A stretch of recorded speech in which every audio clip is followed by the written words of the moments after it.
Vote আমাদের গণতান্ত্রিক অধিকার।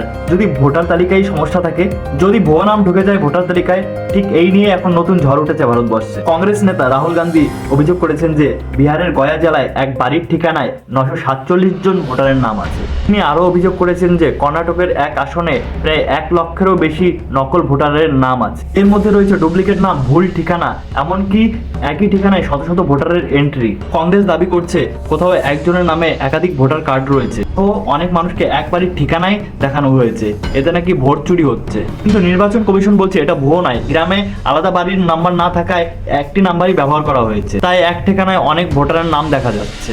রাহুল গান্ধী আরও অভিযোগ করেছেন বিহারের 65 লাখ ভোটারের নাম ইচ্ছে করে বাদ দেওয়া হয়েছে, আর এতে গরিব মানুষ ও সংখ্যালঘুরা বেশি ক্ষতিগ্রস্ত হয়েছেন। অন্যদিকে বিজেপি বলছে সবই মিথ্যা অভিযোগ, আসল উদ্দেশ্য শুধু রাজনীতি। তাহলে সত্যি কি ভুয়ো ভোটার আছে, নাকি এটা শুধু রাজনৈতিক খেলা?